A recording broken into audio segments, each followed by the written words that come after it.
Students எல்லாருக்கும் good evening. மாணவர்கள் நிறைய பேர் வந்து சொல்லிட்டு இருந்தீங்க எக்ஸாம் வந்து ஓரளவுக்கு ஈஸியாக இருந்துச்சு, நாங்கள் படித்ததெல்லாம் வந்துச்சுன்னு சொல்லிட்டுருங்க. Super, okay. எல்லோரும் வந்து நல்ல ஒரு ஸ்கோர் பண்ணியிருப்பீங்கன்னு நினைக்கிற மார்க்கு. ஓகேவா, நெக்ஸ்ட் எக்ஸாமுக்கு போயிடுவோம்.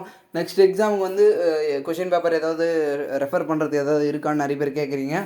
நான் இருக்குது, பட் அதையும் கன்ஃபார்மினேஷன் தான் பண்ணேன். எதையுமே வந்து உங்களுக்கு வந்து ஈஸியாக டக்கு டக்குன்னு எல்லாத்தையும் அமுச்சிட்டா அதை வந்து படித்து நீங்கள் வந்து அதை படிச்சுட்டு மார்க்கு, அதாவது கொஷின் பேப்பர் அது வரலைன்னா கொஞ்சம் இதுவாகிடுவீங்க. நான் வந்து ரெஃபர் பண்ணுறதுக்கு மட்டும் நான் வந்து அதை அனுப்புகிறேன். இன்றைக்கி 8:30க்குள்ளே வந்து அதை வந்து குரூப்பில் போட்டுருவேன். அதுக்கு முன்னாடி வீடியோவும் போடுவேன்.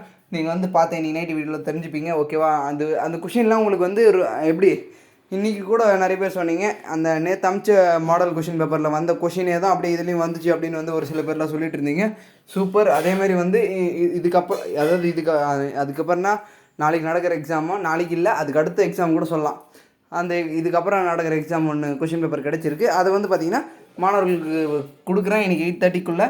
அதை வந்து ரெஃபர் பண்ணிக்கோங்க. அதுலேருந்து ஒரு சில கொஷின்கள் வரலாம். ஓகேவா, அதனால் வந்து அதையும் ரெஃபர் பண்ணி வச்சுக்கோங்க. நீங்கள் படிக்கிறது அதையும் கொஞ்சம் ரெஃபர் பண்ணி வச்சிங்கன்னா உங்களுக்கு கொஞ்சம் யூஸ்ஃபுல்லாக இருக்கும். மார்க் எடுக்கிறது கொஞ்சம் ஈஸியாக இருக்கும். ஓகேவா, நம்ம எல்லாத்தையும் போட்டு படிச்சுக்கிட்டு குழப்பிக்கிட்டு இருக்கிறது கூட ஒரு சில கொஸ்டின் கீயாக வச்சு படிச்சுட்டு அப்படியே ஈஸியாக மார்க் எடுத்துகிட்டு போயிடுவேன் தான். ஸ்மார்ட் ஒர்க் பண்ணி மார்க் எடுக்க வேண்டியதான். ஓகேவா, ஓகே ஸ்டூடெண்ட்ஸ், நான் வந்து அந்த இது வந்து கன்ஃபர்மினேஷன் பண்ணிவிட்டு போடுறேன். ஓகேவா, நிறைய பேர் வந்து டெலகிராம் குரூப்பில் எப்படி ஜாயின் பண்ணுறதுன்னு கேட்குறீங்க. டிஸ்கிரிப்ஷனில்